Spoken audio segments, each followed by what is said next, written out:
Hello, everyone. Welcome back to Mr. Storyteller. Before you dive into tonight's nightmare, like the video and subscribe to the channel. Also, where are you from and what time are you watching? Now, get comfortable and relax. It was supposed to be a quiet drive, just 4 hours south on Route 41 from Chicago to visit her mother in Evansville. No traffic, no city noise, just open highway and the occasional rustle of farmland fields. Lena Mallory, a nurse in her early 30s, had done the trip dozens of times. But that Sunday night in late October, as a thick mist blanketed the road, she noticed something strange. A figure was walking along the shoulder. He was barefoot, shirtless, sobbing. She nearly missed him in the fog, but her headlights caught the shimmer of tears or sweat on his skin. His pace was slow, almost drunken. She passed him, heart rate spiking, but her conscience gnawed at her. What if he was hurt? She drove half a mile more before making a decision that would change her life forever. She turned back. 2. The atmosphere. Fog, fields, and forgotten screams.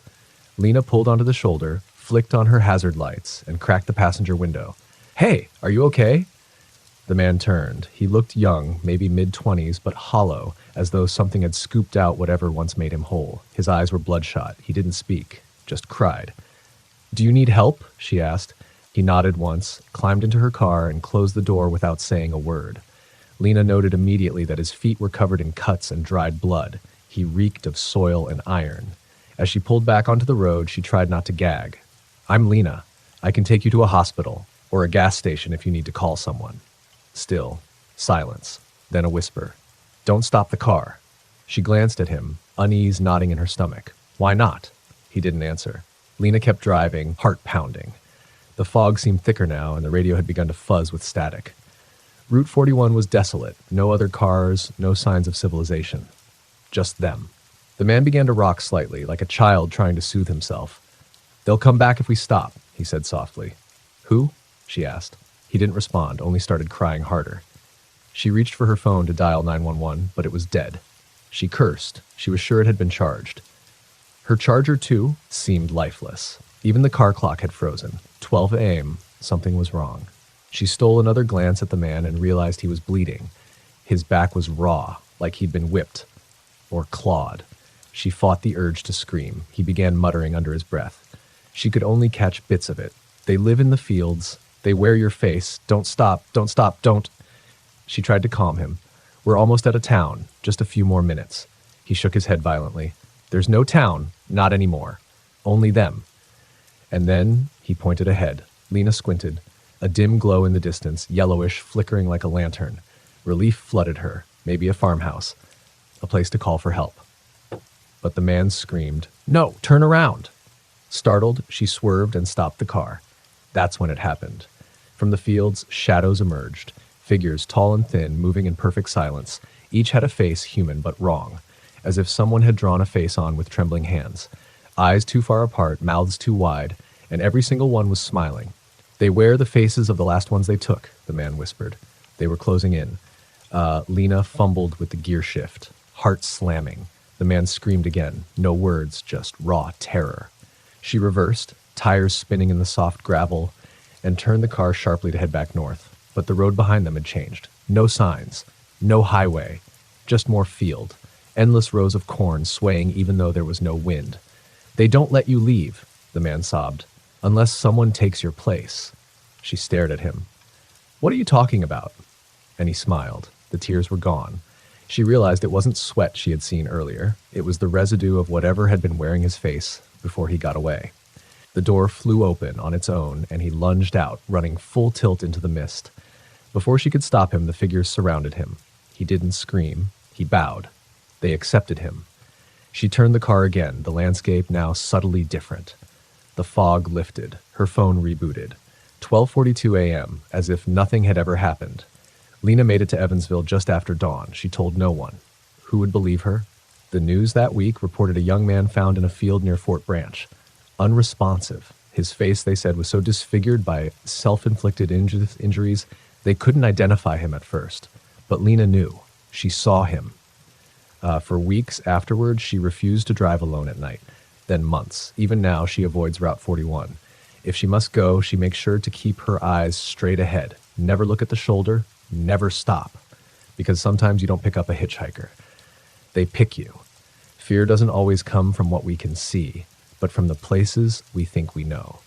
Beware the familiar road that feels just a little too quiet, because in the silence something might be waiting, wearing a smile that doesn't belong to it.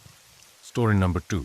When Jamie Tran moved into the old brick building in Milwaukee's River West neighborhood, she was ready for a fresh start. A bad breakup and a job layoff had left her drained, and the cozy third-floor walk-up in the aging complex seemed like a quiet refuge. Rent was cheap. Too cheap.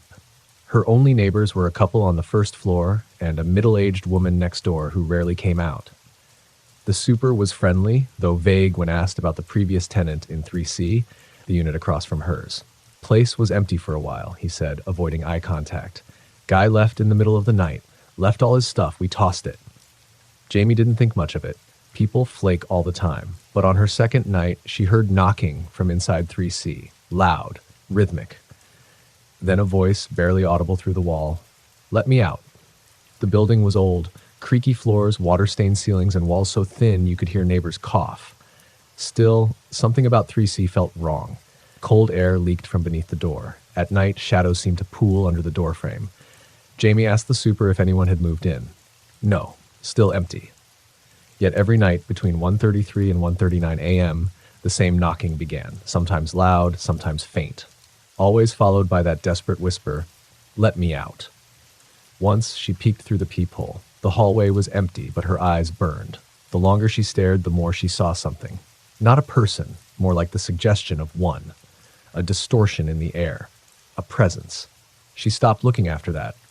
Jamie's best friend, Arturo, came to visit and stay the weekend. She didn't mention the knocking, didn't want to scare him off, but that first night he woke her up, pale and shaking. Someone knocked on my door. I opened it. No one was there. But I felt something, like a current of air, but heavy. Jamie froze. Did you hear a voice? He nodded slowly. Yeah, said something like, I'm still here.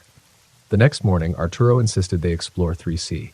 He had lock-picking tools. He used to moonlight as a stage magician. It took less than 10 seconds to get the door open. What they saw made Jamie's blood freeze. The apartment was not empty. Not in the traditional sense. Inside 3C there was a bed, sheets crusted in something brown, a chair, overturned. Scratches covered the inside of the front door, like someone had tried to claw their way out. On the walls, messages were scrawled in a reddish, chalky substance. I didn't mean to open it. It copies you. Don't look at it too long. In the living room, a large, flat mirror leaned against the far wall, covered with a black cloth. Jamie reached for the cloth. Arturo grabbed her hand. Don't. But it was too late. She pulled it off. The mirror was old, framed in tarnished bronze, the surface foggy. But as they stared, something began to form. Not a reflection, an image of the apartment. Their apartment. A perfect duplicate. And in the center, a man. Bald. Naked. Standing still as stone, staring back, except neither of them moved. Yet he did. He raised a hand, tilted his head, smiled. Then a crack spread across the glass from top to bottom. A sound, wet, soft, behind them. They turned. The door to 3C had slammed shut. They weren't alone. They fled. Arturo kicked open the door. As they ran back into Jamie's apartment, they heard it. The mirror shattering from inside 3C. Jamie's walls began to vibrate with pressure, like a vacuum was forming next door. The lights flickered.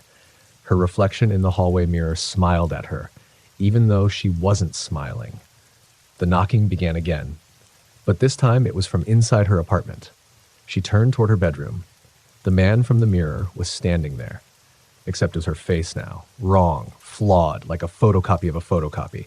He opened his mouth and screamed, but the sound was her own voice, sobbing, terrified, pleading, "Let me out, let me out, let me out." She blinked, and he was gone. Jamie moved out the next morning. She didn't even break her lease. She just left. Her landlord didn't argue. In fact, he said, "You're the first one to make it past a week."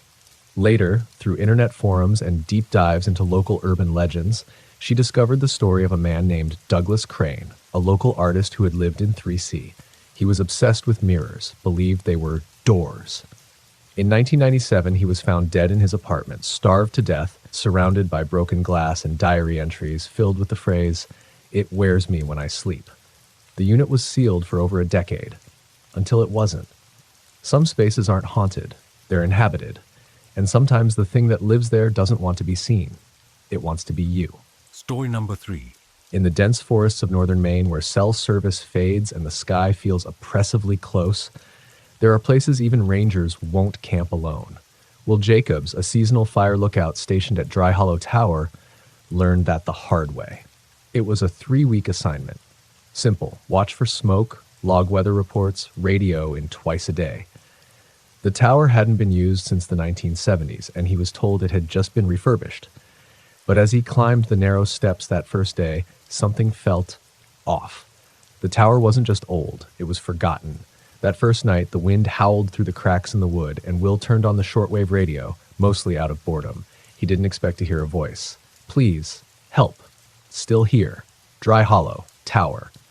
It sounded like him.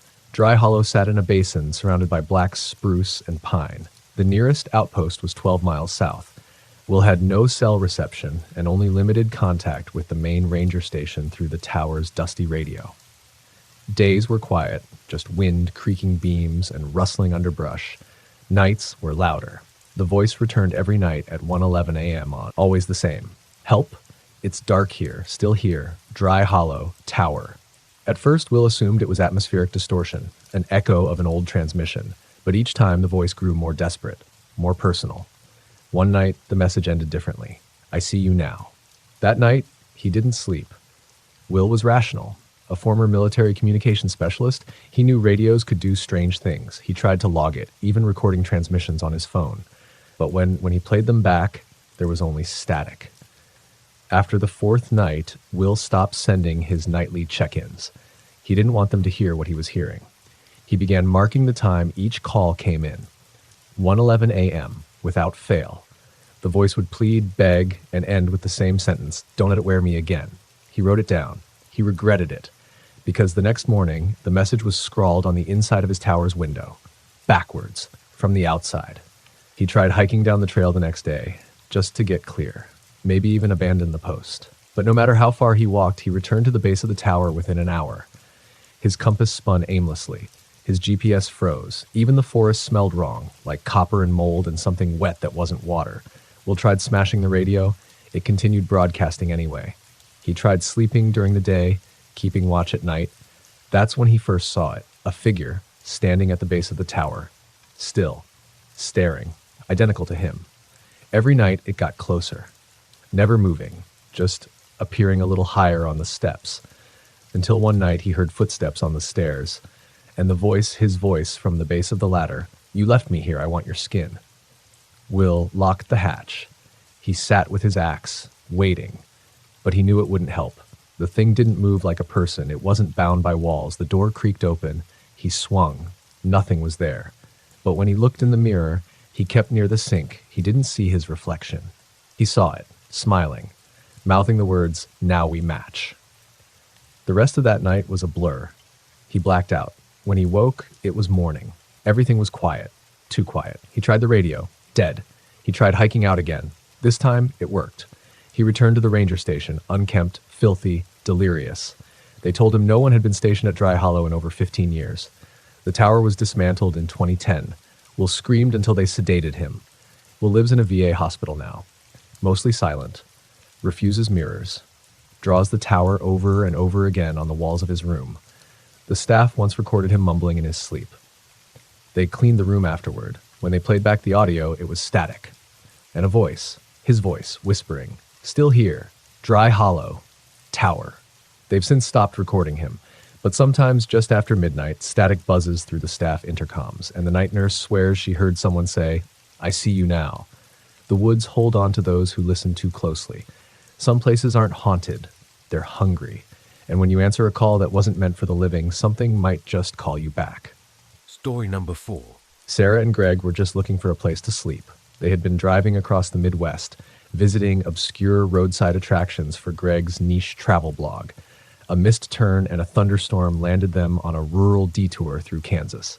That's when they saw the old neon sign blinking through the rain. Collector's Motel. Vacancy. Cheap, empty, and oddly charming in its mid-century design.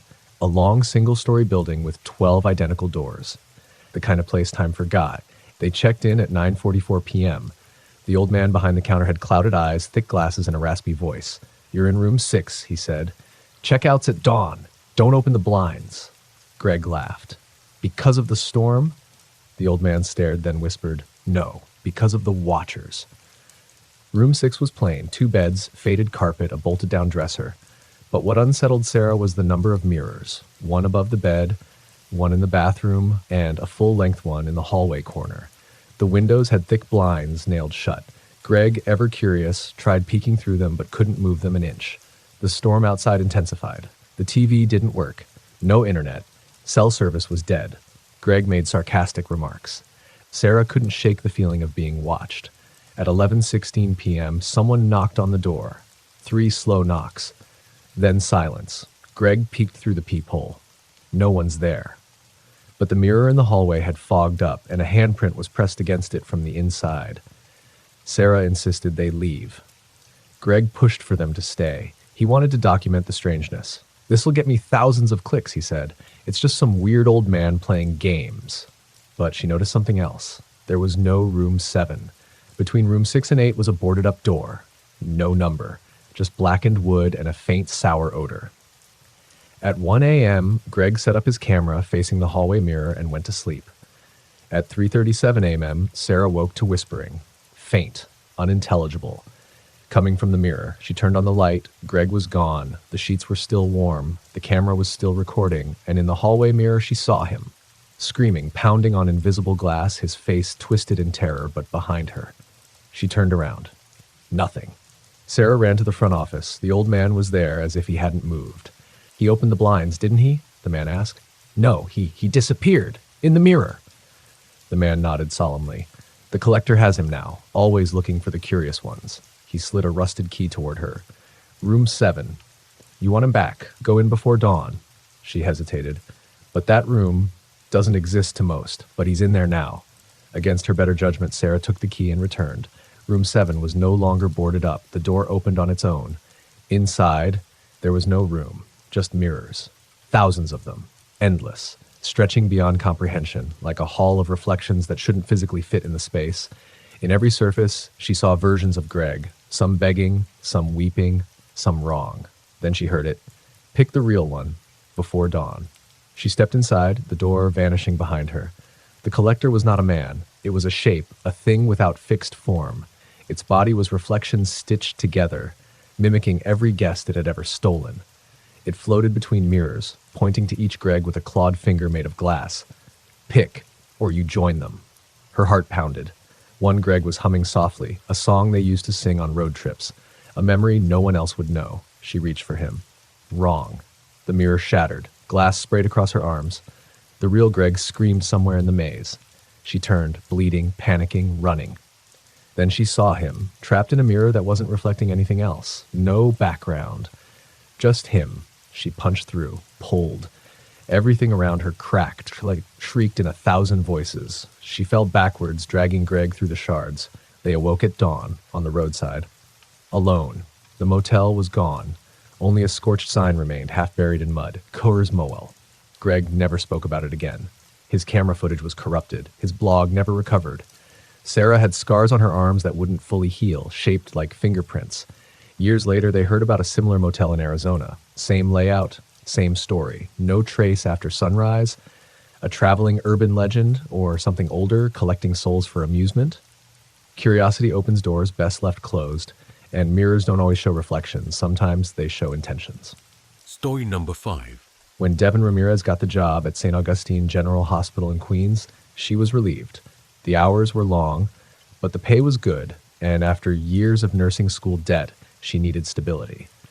The hospital was a relic, built in 1921, partially renovated, but still full of labyrinthine hallways and boarded-up wings. Old-timers called it the graveyard with fluorescence. On her 3rd week, while helping transfer supplies, Devin noticed a room on the 2nd floor that wasn't on the building plan. Room 229B. Tucked in a corner between the psych ward and a rarely used records room, it was plain. Faded paint, a gurney, a wall clock permanently stuck at 3:03, and one window nailed shut from the outside. But what caught her attention most? The sound. It was breathing. Slow. Raspy. but there was no one inside. Every time Devon passed room 229B, she felt pressure in her chest, like the air was heavier. Her eyes stung, and the hallway light flickered more often than anywhere else. She asked around. Most staff brushed it off. But one janitor, Ray, lowered his voice when she mentioned the number. "That room's not supposed to exist," he said. Closed it down after the breather. He never left. Devon blinked. The what? Patient in the 70s, brought in after trying to hang himself in the subway. He never spoke, just stared. Breathed like he was trying to inhale your soul. Ray leaned closer. One night, he just vanished. Room was sealed, but the breathing never stopped. Devon couldn't let it go. She looked through old microfiche files in the hospital archives. Nothing. No record of a room 229B ever existing.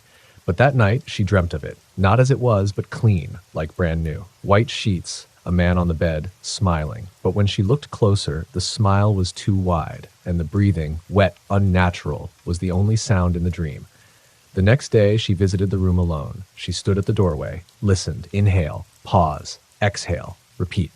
She took out her phone to record it, but the screen glitched, then turned off. When she looked up, the door was open. She stepped in. The room was frigid. The air smelled like antiseptic and something else, like rotting fabric. The gurney creaked slightly, though no one was on it. The light buzzed. The breathing continued, louder now, matching her own rhythm. She whispered, "Hello?"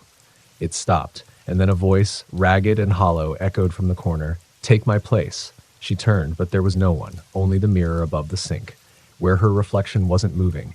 It just stared, unblinking, and slowly smiled. She staggered backward and felt a hand grip her wrist. Ice cold, thin. She screamed and fled the room. The door slammed shut behind her. When she turned back, the room number had changed. 223. Devon tried to tell the attending physicians, but they waved it off. "You're overworked. Get sleep." But her nightmares worsened. The breathing followed her down hallways. Mirrors warped her reflection. Once, she caught a glimpse of the breather in a patient's room mirror, just watching. She returned to Ray, the janitor.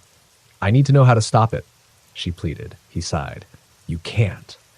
Only two kinds of people ever enter that room, those who replace him and those who let someone else do it."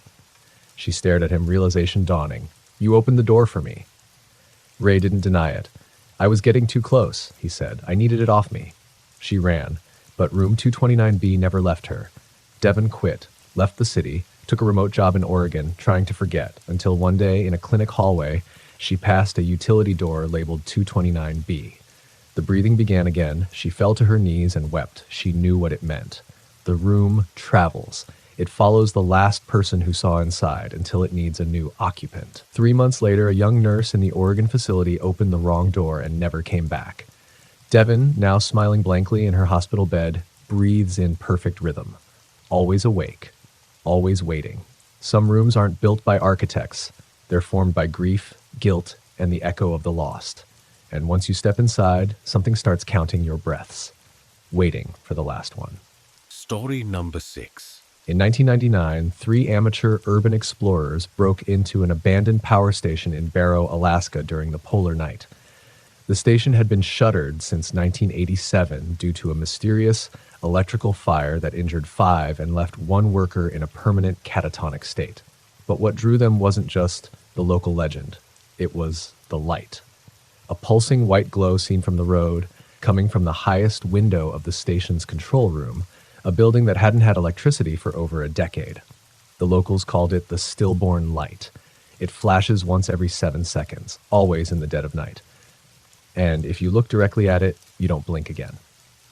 The explorers Ricky, Juno, and Chris documented their trip with a handheld camcorder. Grainy footage shows snow-crusted fences, rusted turbines, and a silence so complete you can hear the blood in your ears. Juno was the first to mention the smell, burnt hair and melted copper. Chris joked about ghosts and static charges, but his hands wouldn't stop shaking. Inside, the control room was intact. Dusty gauges, melted phone cords, a single chair in front of the main monitor panel, and above it, that damn light bulb. It wasn't connected to anything, but it flashed anyway. 7 seconds on, 7 seconds off, and with every flash, the shadows shifted like they were stepping closer. Ricky found the security logs. The final entry was typed at 2:03 a.m. on November 19, 1987. "It's in the bulb. Don't look when it's on.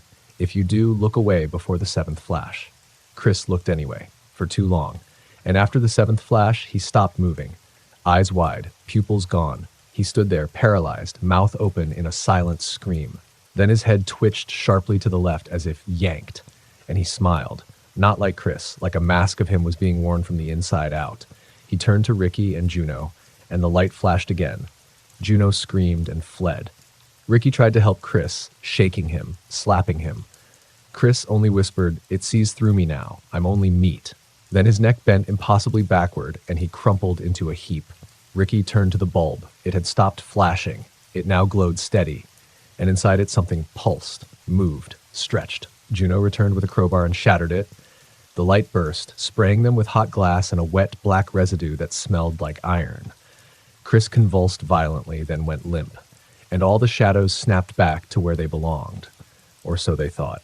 Ricky and Juno dragged Chris's limp body outside. The snow began to glow, not from above, from beneath, as if the earth had become translucent, and the pulse started again.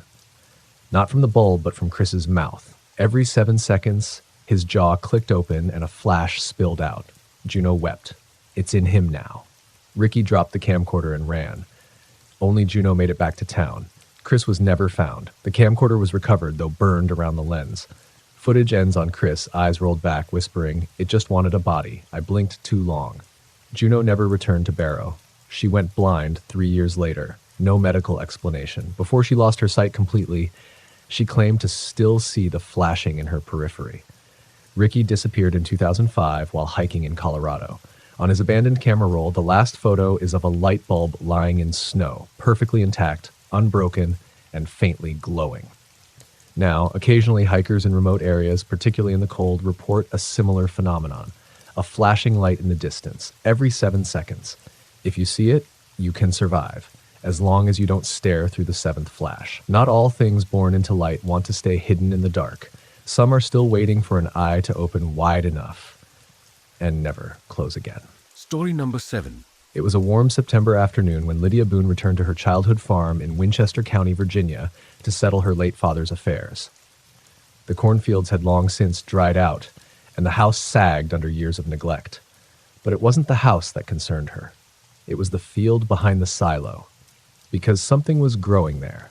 Something not planted, not natural, and not from this world. She found it on the first night, a patch of soil moving slightly, as if breathing, and nestled in the dirt, glinting under moonlight, was a human tooth. Then another, then hundreds. And the ground was still rising and falling, like something beneath was chewing. Lydia remembered the field being used once, years ago, for failed soybean planting. Her father always said it was cursed, claimed the soil would spit out what it didn't want. But what disturbed her most was the smell, sickly sweet and rotten, like milk gone sour mixed with damp mulch.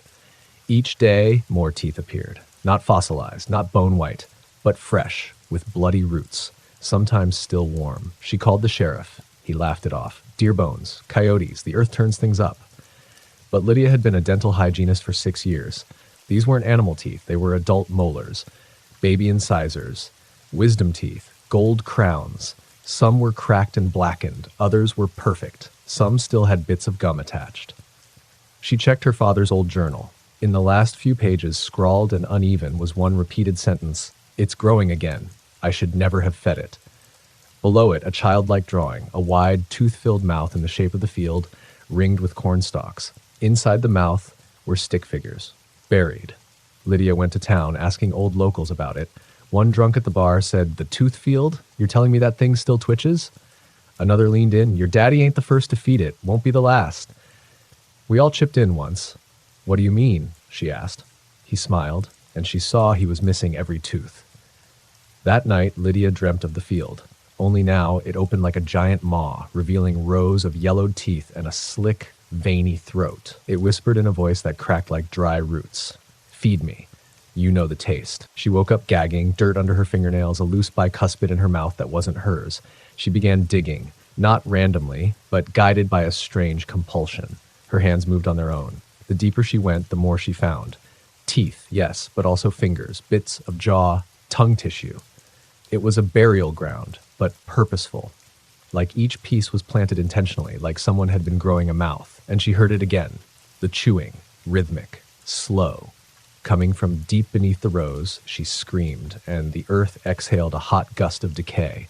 Determined to end it, Lydia poured gasoline across the field and set it ablaze. But as the flames rose, the ground didn't blacken. It split. A hole opened in the center, and from it emerged something grotesque, a mound of pink muscle, bristling with rows of human teeth. It pulsated like a heart. It groaned with 1,000 mouths, and it knew her name. Lydia, your father's tongue. Tasted like regrets. It lunged, but she leapt backward, grabbing her father's shotgun and firing blindly into the mass. The field howled, but it did not die. It merely sank, dragging itself back underground, soil folding over it like skin. The corn regrew overnight, and where she had poured fire, nothing burned. Lydia left the next day, sold the land to the county. They turned it into a parking lot for a nearby megachurch. But months later, congregants began complaining about the smell, about the teeth that poked through the pavement after rain. A boy fell in a sinkhole and was never found. They said it swallowed him whole. Others claimed to hear chewing at night from under their cars. Lydia now lives in Seattle. She avoids dental work, brushes obsessively, keeps every tooth she loses in a sealed jar under salt. But some nights, she wakes up with the taste of dirt in her mouth and a new tooth still bleeding on her pillow. Not all things you bury stay dead. Some rot, some decay, but some grow back, especially if you fed them first. Story number 8. In 2010, a graduate student named Emily Harrow was cataloging outdated media in the basement archive of Millsbury University in Vermont. Her assistantship involved digitizing old microcassettes, VHS tapes, and reel-to-reel audio left untouched for decades. One day, buried beneath broken reels and moldy boxes, she found a worn cassette labeled only, "Do Not Listen Alone, Room 314. Curious, she inserted it into a dusty cassette player. There was no music, no voice, just breathing, then whispers, faint, choppy, like a badly tuned radio. But the words weren't random, they were repeating her name. Emily, Emily, Emily. And then, "We can hear you." She hit stop, but the tape didn't stop playing. Room 314 was not listed in any university directory, but old blueprints showed that the west wing of Ashcroft Hall once had a Room 314, a small recording studio, sealed off in 1984 after a fire killed a technician during an alleged audio anomaly. No formal record explained what happened. Emily started having trouble sleeping. When she played the tape again, the whispers had changed. They now answered her thoughts. She'd think, "Where did this come from?" And the voice would whisper, "Ashcroft. 314. You already know." At one point, she paused the tape, and the voice kept talking, directly to her. Her roommate said she mumbled in her sleep like she was recording a confession.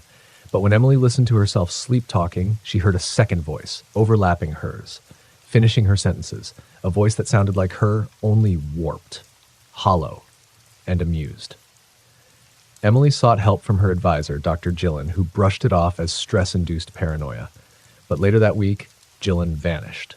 His office was locked from the inside. All they found was a cassette recorder, still running. When they played it back, breathing, then static, then the sound of his own voice screaming. Emily now believed the tape was more than cursed. It was alive, interactive, evolving. She stopped using recorders, threw away her phone, refused to be around anything that could hear her. But it didn't help, because soon she could hear it without any device. Whispers from the shadows. Murmurs in the sound of rain, her own voice calling from inside her pillow. "Play us again." She returned to the archive. Room 314 had been reopened, unsealed. And inside, the walls were lined with microphones, all wired to nothing. But they were humming, active, recording something, or someone. She saw her name scrawled on the wall repeatedly, and a phrase etched beneath the largest microphone, "The ear opens before the mouth speaks." That night, Emily dreamed she was inside a tape reel, endlessly looping, stuck between words she hadn't yet said. She woke to find herself recording again, on a new tape. Except she hadn't pressed record. The deck was unplugged. She heard herself whispering things she never remembered saying. "It's inside. I swallowed it. I'm magnetized." She dug through the archives, finding other tapes like hers. Dozens. Each tied to a student or faculty member who had disappeared mysteriously between 1979 and 1987. The recordings always started silent, then repeated the person's name, then slowly took over until the voice no longer sounded human. She played one labeled Mark Bishop Final Session. It said, "I screamed into the void. The void repeated me. Now it won't shut up." Emily tried to destroy the original tape. She smashed the cassette, burned the reels, erased the digital versions, but the sound persisted, not in recordings, but in the air, in vents, in fluorescent lights, in whispers she couldn't outrun. She returned to room 14 one last time. The microphones were gone. In their place were teeth, rows of them, embedded in the walls, open-mouthed like the room itself was waiting to speak. She sat in the middle and whispered, "Take it back." And the walls whispered in unison, "You are the recorder now." Her voice has never been heard since. But students claim that if you walk near the West Wing after midnight, you can hear a girl's voice whispering your thoughts, sometimes answering, sometimes laughing, sometimes begging you to come closer. Not everything recorded is meant to be played back. Some sounds are alive, and once you hear them, they hear you too. Story number 9. In 1994, a maintenance worker named Clarence Bell was called to inspect an old industrial freezer in the abandoned kitchen wing of the defunct Whitley Boarding School for Girls in rural Maine. The school had closed down in 1973 after allegations of abuse and mysterious student disappearances. Clarence found the freezer sealed shut with rusted chains and industrial locks. His report noted something strange. Freezer is colder than it should be. No power connected, still emitting condensation. Curiosity got the better of him. He cut the chains. Inside was a teenage girl. Pale, eyes wide open, skin like wax, wearing a 1970s school uniform. One hand clutched a piece of chalk.